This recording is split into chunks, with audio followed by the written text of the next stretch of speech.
నమస్కారం. ఆలోచనామృతానికి స్వాగతం, సుస్వాగతం. సోనం వాంగ్చుక్ వార్తల్లోని వ్యక్తి అయ్యాడు ఈ మధ్యన. సరిగ్గా జూన్ 28 తేదీ నుంచి 2026 ఇప్పటి వరకు 23 రోజులుగా నిరాహార దీక్ష చేస్తున్నారు. కేవలం ఉప్పు నీళ్లు తాగి చేస్తున్నారు. 2 రోజుల క్రితం ఆయనను ఈ పార్లమెంట్ సమావేశాల సందర్భంగా చలో సంసద్ కార్యక్రమానికి పిలుపునిచ్చినందున ఆయన ఆరోగ్యం క్షీణిస్తుందని చెప్పి ఆయనను అదుపులోకి తీసుకొని సఫ్దర్జంగ్ ఆసుపత్రిలో చికిత్స నిమిత్తం చేర్చారు. ఆయన సహకరించడం లేదు, అయినా సరే ఫ్లూయిడ్స్ ఎక్కిస్తున్నామని వాళ్ళు అంటున్నారు. ఇటు పక్క సోనం వాంగ్చుక్ నేను ఇప్పటికీ నిరాహార దీక్షలో ఉన్నాను, సమస్య లేదు, సమస్య సాధన కోసం నా ప్రాణాలు త్యాగం చేస్తా, అర్పిస్తానని చెప్పి ఆయన అంటున్నారు. ప్రాణాలు అర్పించడం సరైనది కాదంటున్నాను నేను.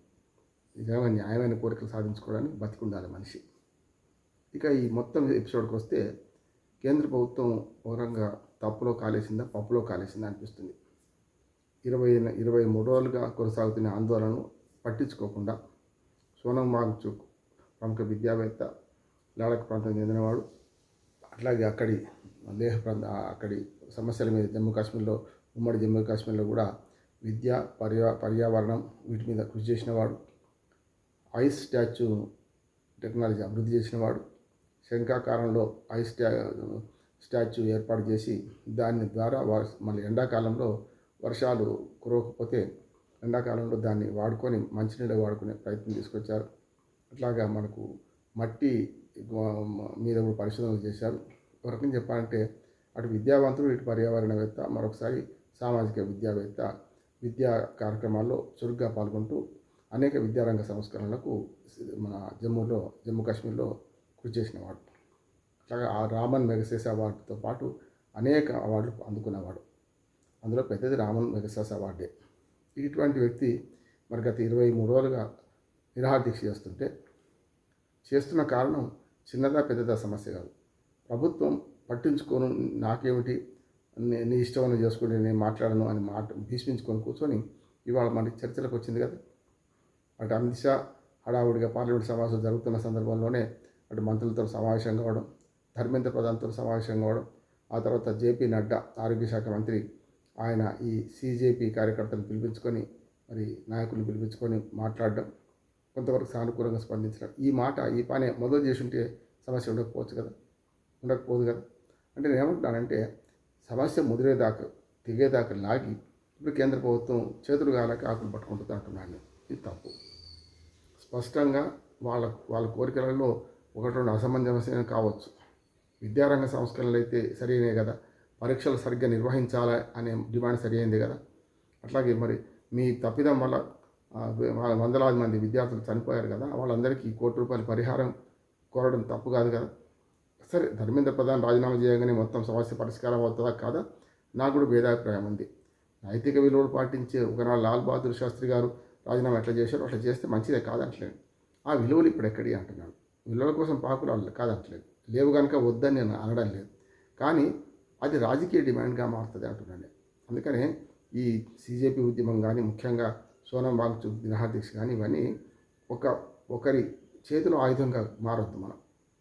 ఖచ్చితంగా నా ఉద్దేశం బీజేపీ కేంద్ర ప్రభుత్వం, ఇప్పుడు ఇవాళ బీజేపీ ఉండవచ్చు, రేపు ఇంకోరు రావచ్చు, కానీ కేంద్ర ప్రభుత్వానికి వ్యతిరేకంగా ఏదైతే ఉద్యమించిందో దానిలో ప్రభుత్వానికి వ్యతిరేకంగానే ఉండాల్సింది తప్ప ఇంకొక ప్రతిపక్షాలకు ఆయుధంగా మారితే వాళ్ళు దాన్ని ఉపయోగించుకుంటారు. గతంలో వాళ్ళు చేసిన పని అంతే కదా. గతంలో కూడా బీజేపీ చేసిన పని విద్యార్థుల భుజాల మిత్రపాకులు పెట్టి కాల్సి వీళ్ళు ఉపయోగించుకున్నారు. ఇప్పుడు కాంగ్రెస్ మిత్రపక్షాలు ఉపయోగించుకుంటాయి. అందుకని నేను ఏమంటానంటే బీజేపీ కాంగ్రెస్ పోరాటంగా చూడకుండా దీన్ని వాస్తవంగా విద్యారంగ వ్యవస్థలో మార్పులు కావాలా వద్దా, పరీక్షల పేపర్లు లీక్ కాకుండా పరీక్షా విధానంలో మార్పు కావాలా వద్దా, ఆన్లైన్ పరీక్ష కావాలన్నా ఆఫ్లైన్ పరీక్ష కావాలన్నా, నీటు దేశం అంతా ఒకేసారి జరపాలన్నా మరి గతంలో జరిపినట్టు వేరువేరుగా జరపాలన్నా, ఇది కదా చర్చ జరగాల్సింది. ఇదంతా విడిచిపెట్టి చేస్తుంటే చివరికి ఎక్కడికి వచ్చిండ్రు. గత 23 రోజులుగా అశ్రద్ధ చేసి ఇవాళ 24వ రోజు నాడు పెద్ద ఎత్తున సీజేపీ కార్యకర్తలు అక్కడి నుంచి చలో సంసదని ఉద్యమాలు చేస్తుంటే, సరే గాయాలైన ఇల్లు అడిచాలు చేయండి అన్నీ ఇటువంటి ఉద్యమాలలో ఇటుపక్క అటుపక్క 2 అబద్ధాలు చెప్తుంటారు, అర్ధసత్యాలు చెప్తారు. అబద్ధాలు కాకుండా అసత్యాలు చెప్తుంటారు.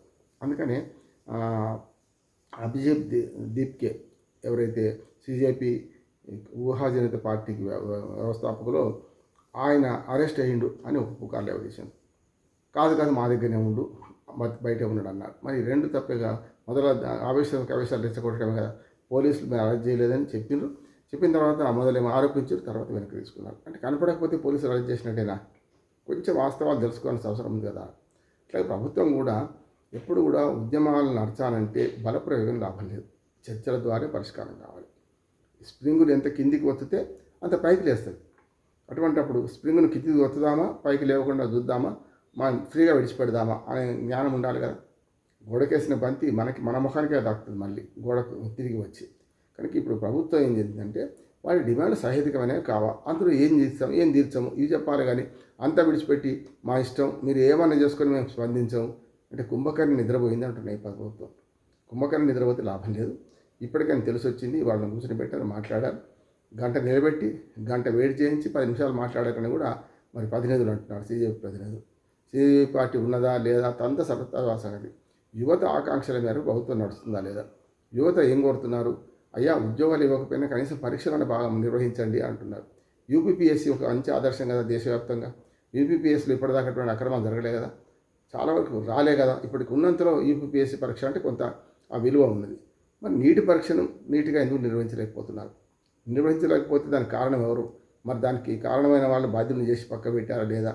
ధర్మేంద్ర ప్రధాన్ ఒక్కరే కాకపోవచ్చు. ఎందుకని తనయ చెడుగైన తల్లి తప్పు, తనయుడు చెడుగైన తండ్రి తప్పు, శిష్యుడు చెడుగైన గురువు తప్పు కదా.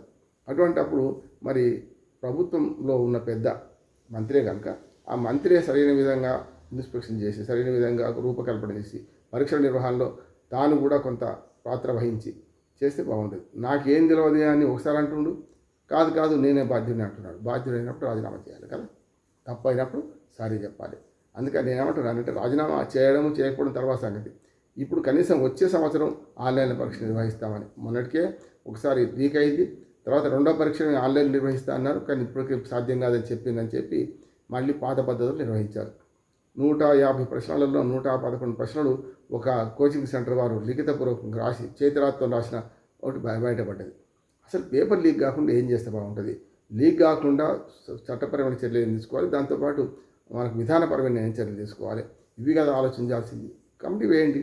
ఇదే ఎవరైతే డిమాండ్ చేస్తున్నారో లీక్ కాకుండా ఎలాంటి పద్ధతులు పాటిస్తే లీక్గా చెప్పండి అని వాళ్ళతో వాళ్ళే చెప్తారు కదా. ఇప్పుడు దొంగకు తాళం అప్పచెప్పినట్టు ఉద్యమకారులకి మీ సరైన సలహాలు ఇవ్వండి అని అంటే ప్రభుత్వంలో మీరున్నారు కదా, మీరు చేయమంటారు కదా.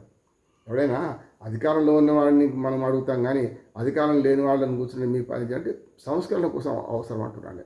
మనం కూడా ప్రజలుగా, ముఖ్యంగా పౌరుడుగా, భారతదేశ పౌరుడుగా విమర్శ చేయడం కాకుండా విమర్శకు ఈ పద్ధతి బాగాలేదు, ఏం చేస్తే బాగుపడుతుంది చెప్పాలి కదా. దానికి ఈ కమిటీ వేయమంటున్నాం. ఆ కమిటీ విస్తృత అభిప్రాయం సేకరించాలి, ప్రజల అభిప్రాయం విస్తృతంగా సేకరించాలి.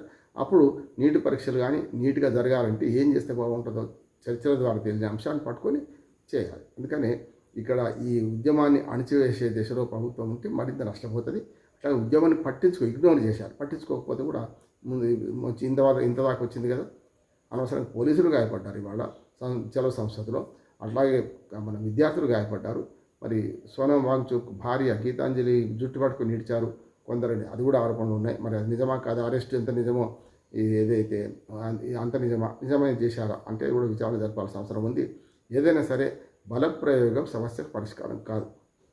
సామరస్యపూర్వకంగా చర్చల ద్వారానే సాధ్యమవుతుంది. ఇది గమనించాలంటున్నాను. ఇది గమనించకుండా ఇప్పటిదాకా తెగేదాకా లాగి బలిసేదాకా ఉండి ఇప్పుడు చేసి ఇప్పుడు నష్ట నివారణ చర్యలు చేపడుతున్నాను. ఇప్పటికైనా నేను ప్రభుత్వాన్ని అభినందిస్తున్నాను. ఓ రకంగా ప్రమాద గంటికలు మోగినాయి, ఇప్పుడే పట్టించుకోవాల్సి ఉండే మితిమీరినాయి కనుక గంటికలు కాదు ప్రమాదమే ముంచుకొచ్చింది కనుక ఇప్పుడైనా సరే ఈ పార్లమెంట్ సమావేశాలు జరిగే లోపెట్టినే ఒక నిర్ణయం తీసుకోవాలి. ఖచ్చితంగా శాఖనే మార్చండి. కనీసం ధర్మంత్రి ప్రధాన మంత్రివర్గం తీసేయకపోయినా ఆయన శాఖ మార్చండి, సమర్థుడైన వాడిని మంత్రిగా పెట్టండి. అప్పుడు ఇటువంటి పరీక్ష పేపర్ లీక్ కాకుండా ఉంటాయి. సమస్యకు పరిష్కారం ఆలోచించండి. ఇరుపక్షానికి విజ్ఞప్తి చేస్తున్నా. సమస్యను చర్చిస్తే లాభం లేదు, సమస్యను మాట్లాడితే లాభం లేదు. సమస్యకు ఏదో పరిష్కారం ఉంటుంది. ఆ పరిష్కారం ఇంతకంటే ఇప్పుడున్న సమస్యల కంటే తక్కువ సమస్యలతో ఉండాలి. అప్పుడు మాత్రమే సాధ్యమవుతుంది. దయచేసి ఈ ఉద్యమాన్ని తక్కువ అంచనా వేయకండి. దీని విద్యార్థుల శక్తిని కూడా తక్కువ అంచనా వేయకండి. పూర్తి స్థాయిలో విచారణ జరపండి. పూర్తి స్థాయిలో దీనికి పరిష్కారాలు కనుగొనండి. వచ్చే నీటి పరీక్షకైనా నీట్గా తయారై బాగా పరీక్ష పేపర్ లీక్ కాకుండా చూస్తే బాగుంటుంది. నమస్కారం.